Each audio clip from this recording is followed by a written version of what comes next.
Welcome friends, in this video we will see what is meant by interval, what is open interval, what is closed interval, and two important concepts, supremum and infimum. A real number set consists of rational and irrational numbers. A subset A of real number is said to be interval if first condition it has at least 2 points and every point lies between the 2 points of A is called as a interval. I will write it. So what are the two conditions of interval? First condition, a subset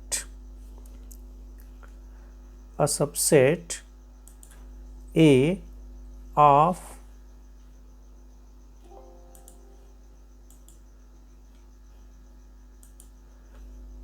a subset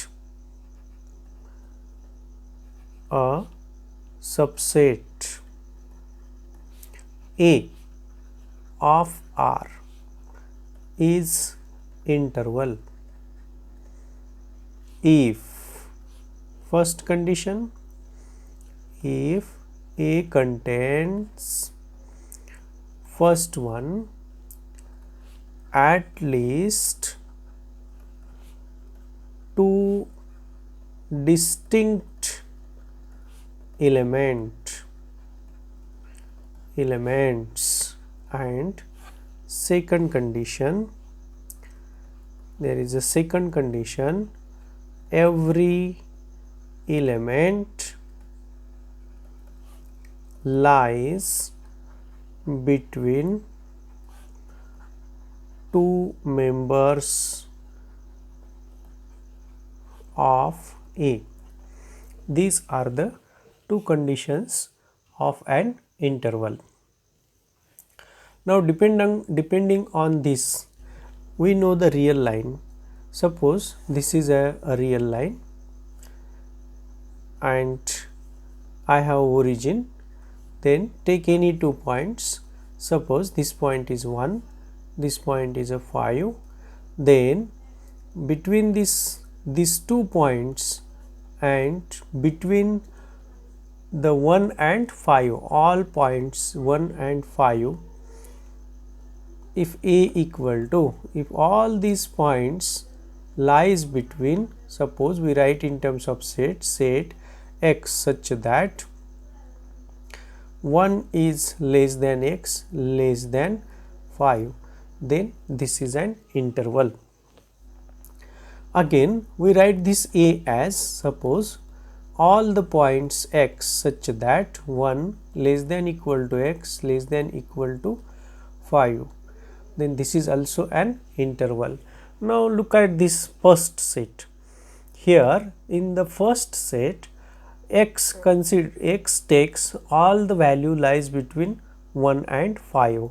Here we cannot take x equal to 1 and x equal to 5 in the first set, where in the second example, if we give the different name to the set, suppose this is my B, then instead of B, if I will take B, then B consists of all the point lies between 1 and 5.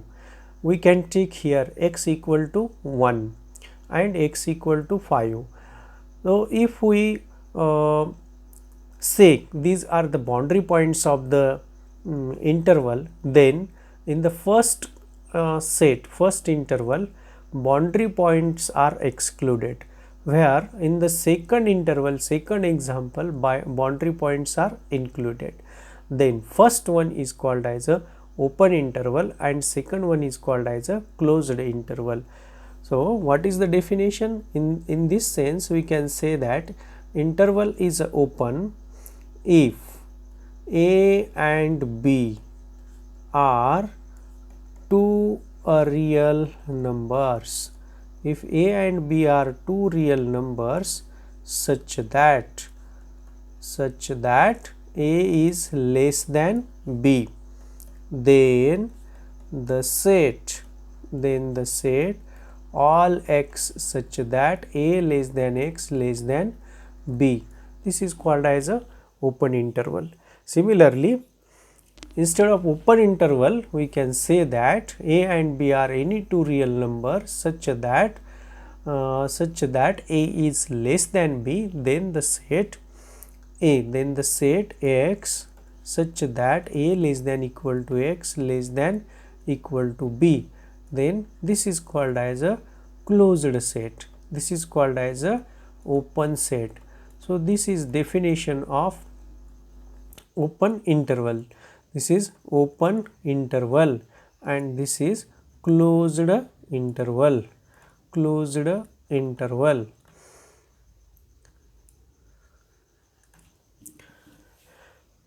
Okay, so first, what is a interval? A subset. It is a subset of real number R if A contains at least two distinct elements and every element lies between two members of A, then A is called as a interval. We have two examples on your screen. Suppose A is the set of x such that 1 less than x less than 5. Here boundary points are excluded. 1 and 5 are the boundary points. 1 and 5 are excluded. Then this type of set interval is called as a open interval.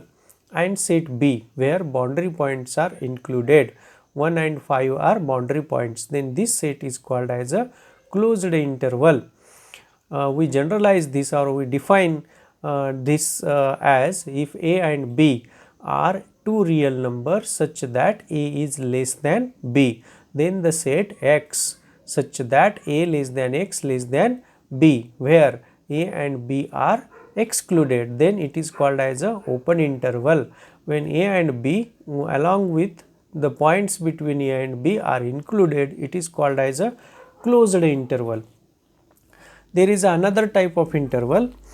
We write this as a open interval by this symbol A comma B, or it is also written as A comma B. This is a symbol of open interval. And closed interval, we write this closed interval as closed interval like this. So this is open interval. This is symbol of open interval and this one is a symbol of closed interval. Now there is a possibility A is excluded from this set, that is if we write like this A comma B, this is equal to the set of all x such that A less than x less than equal to B. So look at this set where A is not equal to x but x equal to B.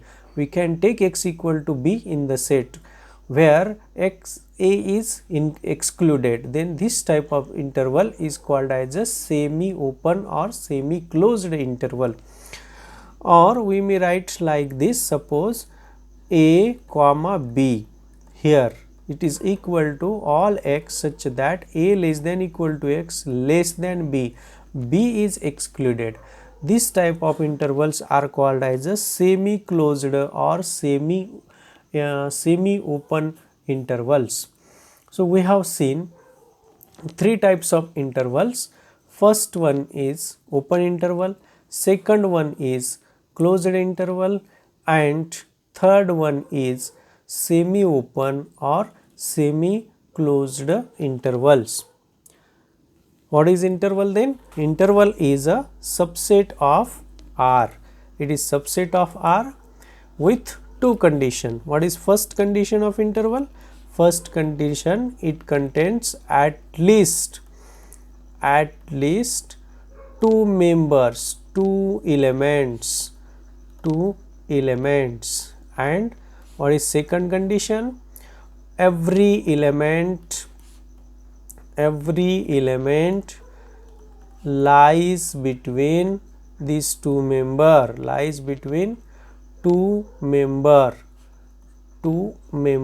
then it is called as a interval. Then there are two possibilities. First one, open interval, it is a set of all points x such that if I have one, or more general, another example, if we take, I have a 1, then 1 less than x less than 10. Here 1 and 10 are boundary points. We have taken all the points lies between 1 and 10. Suppose 1 is here, 10 is here, then excluding 1 and excluding 10, all the point lies between 1 and 10 on the number line. These are the x. Then this set is called as a open interval. Here in this open interval we have excluded 1 and 10. If we take another set, suppose we have a b equal to all x such that 1 less than equal to x less than equal to 10. Here 10 is included, 1 is included in this set, boundary points are included in these sets, and therefore it is called as a closed interval. There is another possibility, one boundary point may include in x and one exclude from the set. That is, suppose I have set C where all x less than equal to 1 less than equal to x less than 10. In this example you can see that we can take x equal to 1 but we cannot take x equal to 10. This is called as a semi open interval or semi closed interval. Another example, d equal to, suppose d equal to x such that 1 less than x less than equal to 10. Here we can take x equal to 10 but we cannot take x equal to 1. So these two types of sets C and D come under the heading semi open or semi closed interval.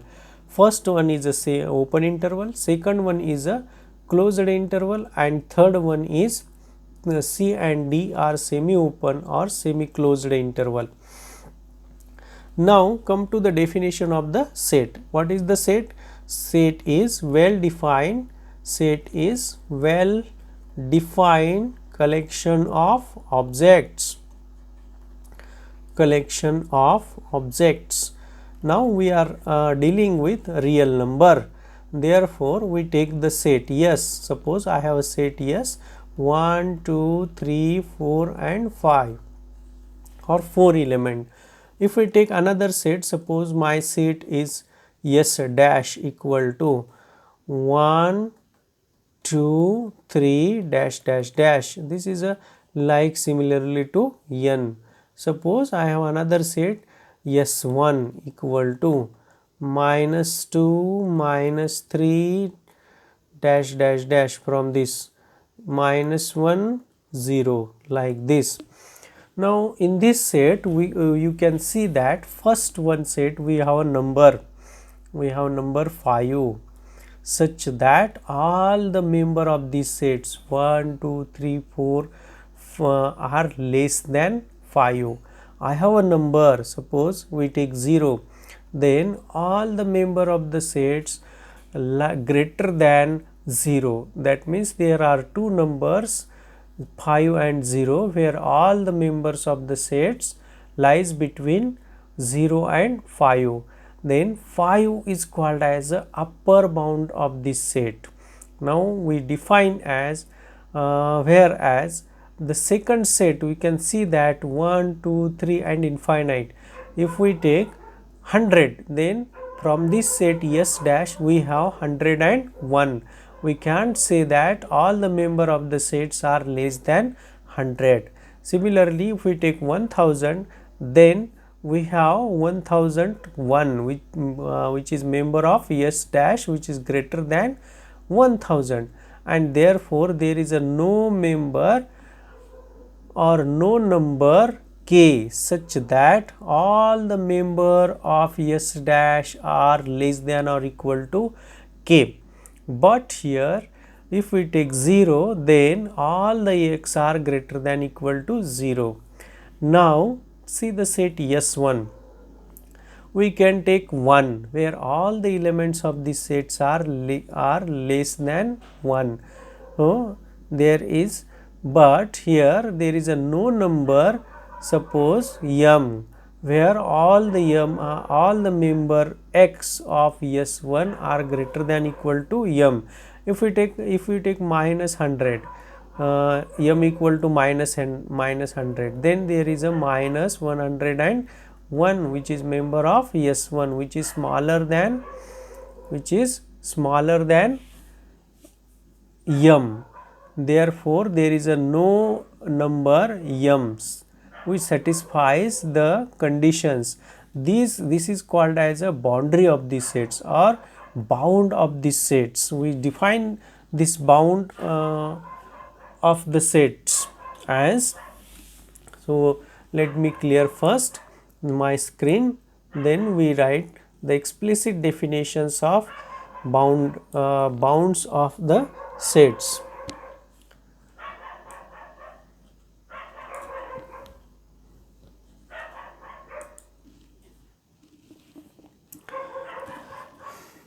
A subset yes of a real numbers, a subset yes of real numbers is said to be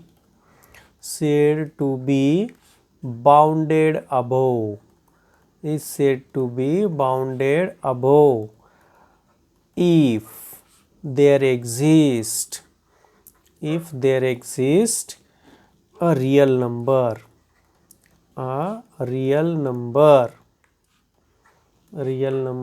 k such that every member of S is less than or equal to k, then k is called as a upper bound. Then number k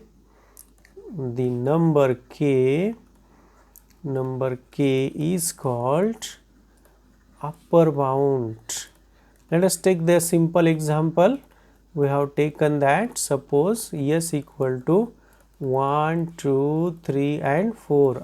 As we have seen that if we take k is equal to 5, then all the members of the S are less than 5.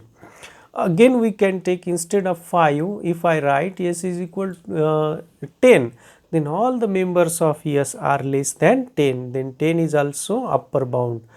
If I can write, if I will write 100, then all the members of S are less than 100, then 100 is also an upper bound. That is, 5 is an upper bound, 10 is an upper bound, 100 is an upper bound, 1000 is an upper bound, like this.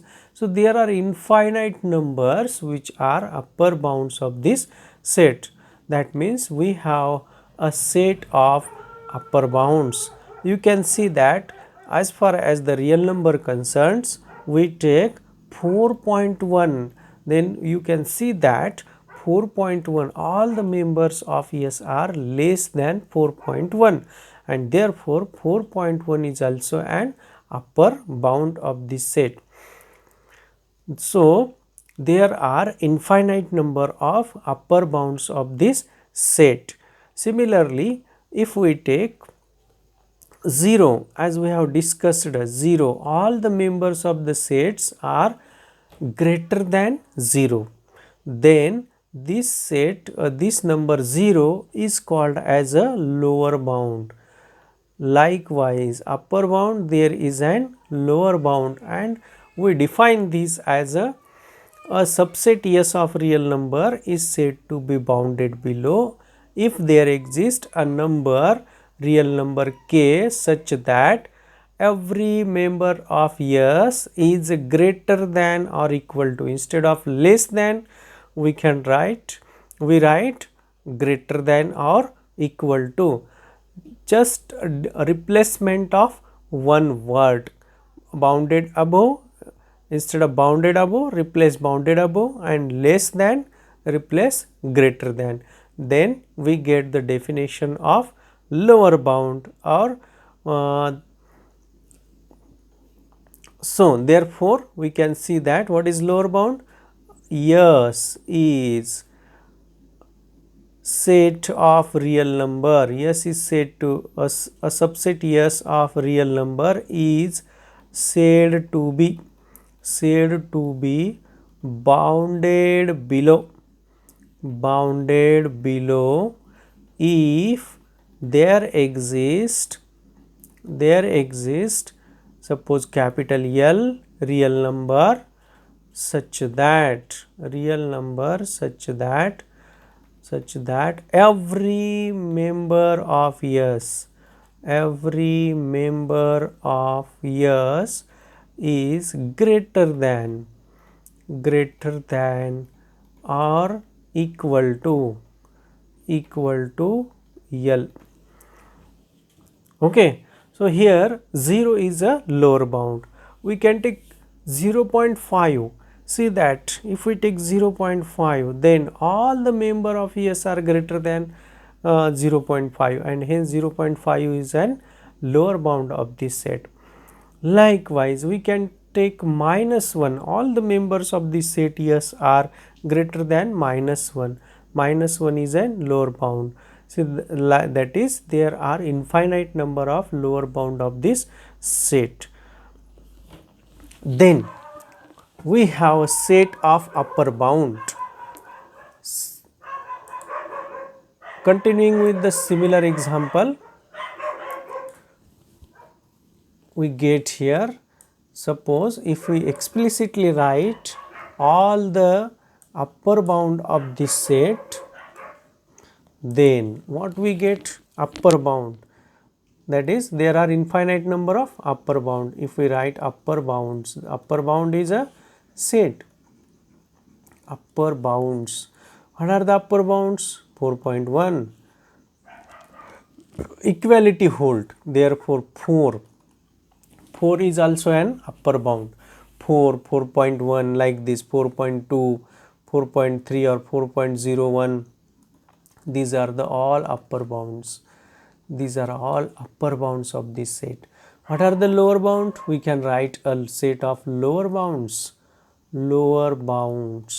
All negative numbers are lower bound, that is -2, -1, 0, 0.1, 0.5, similarly up to 1. So these are the lower bounds of these sets. 1, all the members of S are greater than or equal to 1. So 1 is an lower bound. We get a set of upper bound and we get a set of lower bound. Now look at this. From the set of upper bound, choose the least one. Look at this. In this set of upper bound, here in the set of upper bound, choose the least. Can you think least number from this set? That is smallest one. Which is smallest one? 4 is the smallest one. Least number from the set of upper bound, not from the set of S, but we have taken set S. We have taken a set of upper bound, and from the set of upper bound we are choosing the least one. Then that least number is called as a least upper bound. What is this? Very important concept. What is this? Least upper bound. This is a least upper bound. This is a least from the set of upper bound. Okay. Similarly, from the set of lower bound, choose the greatest one. Okay. Which is greatest one? 1 is the greatest one. Here we can write 1. Choose the greatest. This is a greatest from the set of lower bound. From the set of lower bound we have chosen greatest. So we get least upper bound and we get greatest lower bound. These are the very two important concept. How we have calculated that? We have taken set, and from the set we have taken upper bounds, and from the upper bound chosen least one. Again we have a set of lower bounds. From that set take the greatest one, then this is called as a greatest lower bound. Now if we take S dash, suppose my set is x such that 1 less than x less than 5 previous one. Now we draw it on a real line 1 here and here is 5. Every point there is a number. So all points lies between 1 and 5. All the points lies between 1 and 5 are members of S dash, but here we have excluded the boundary points, that is 5 is not a member of S dash, 1 is not a member of S dash, but all the points lies between 1 and 5 are members of S dash. Now you can see that all the members are smaller than 5. So 5 is a upper bound. Again 5.1 is a upper bound, 10 is upper bound, that is we get a set. What is set? 5 to all, 5 to infinity. So here open interval infinity, and including 5 we get semi open interval including 5. This is an upper bound set, upper bound set, upper bound set, upper bound set, and from this upper bound choose the least one. Which is least one? 5 is the least one. 5 is least. This is my least number, and therefore it is called as a least upper bound. Least upper bound. Okay. Similarly, 1 is not a member, but 1 is a lower bound, and all members smaller than 1 are lower bound of this set. So we get another set. We get another set. Which one? Here minus infinity, open from minus infinity to 1. This is a lower bound set, lower bound set, and from this choose the greatest. Which is greatest? Greatest is 1. So 1 is a greatest lower bound of this set. Now see these two sets, S and S dash. Here 4 is the least upper bound of set S, that is 4 is a member of least upper bound is a member of S. Again 1 is the greatest lower bound of S, 1 is member of S, but in case of S dash 5 is the least upper bound, where 5 is not member of S dash. Again 1 is the greatest lower bound, but 1 is not a member of S dash. That means least upper bound may be a member of the set, may not be a member of the set. Similarly, greatest lower bound may be a member of the set, may not be member of the set. These are the very important concepts in the real analysis. We write explicitly these two definitions, what is meant by least upper bound and what is meant by greatest lower bound. So here least upper bound means a number, capital M.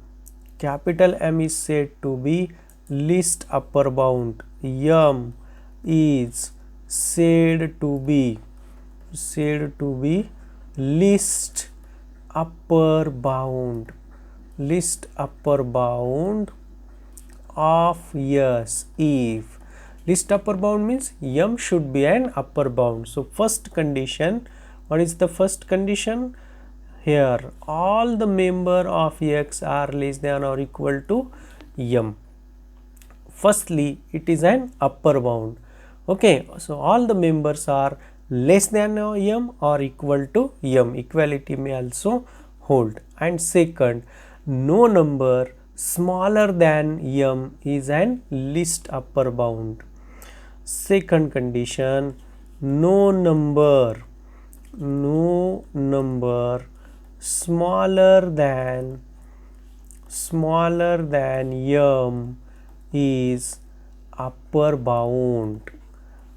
In other word, or in terms of mathematics, if for epsilon greater than 0, m minus epsilon is smaller number, then if m minus epsilon is a smaller, then there exists x1 belongs to S such that m minus epsilon is less than x1. No number smaller than capital M is an upper bound. Remember this set, capital M is said to be least upper bound of S if first condition M is an upper bound, that is all the members of the X, all the member of S less than or equal to M, and no number smaller than capital M is an upper bound. Or in terms of mathematics, if we take epsilon greater than 0, m minus epsilon is an smaller number, then there must exist x1 belongs to S which is greater than m minus epsilon. Similarly, small m is said to be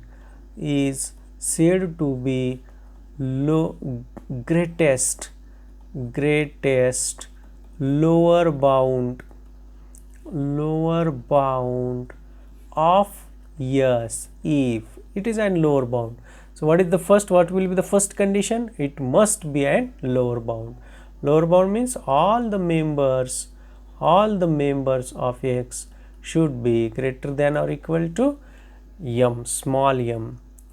And second number, likewise the same, no number here smaller, in case of list smaller, so here greater.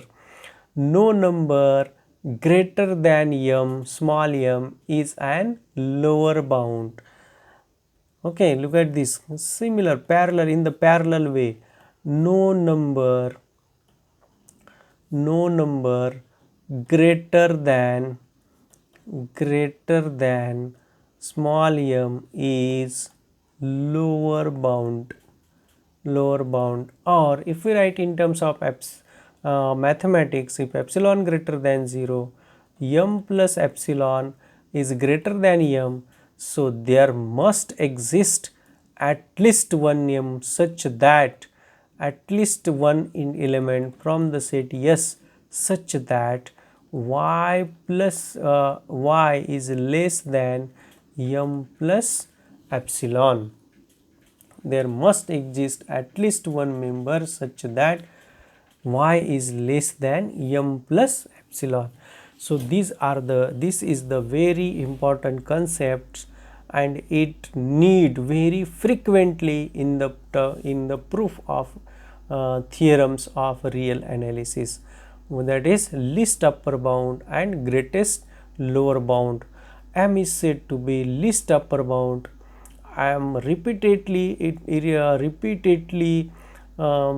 tracing on this thing because these are very important in real number to prove theorems, and therefore we need this concept, and you should remember this, what is meant by least upper bound and what is meant by greatest lower bound. Now we can show that there cannot be two least upper bounds of the set S. Suppose S has a two least upper bound. I will try it here. Suppose S has two least upper bounds. That means we have two upper bounds, m and m dash. Remember what is meant by least upper bound? First condition, we use two different symbols. Suppose m is least upper bound, then all the member of S are less than equal to capital M, and no number less than m is an upper bound. There exists y such that m minus epsilon is less than y. So if these two conditions are satisfied, it is called as a least upper bound. Now we have taken two upper bounds, least upper bounds m and m dash. Now apply the these conditions.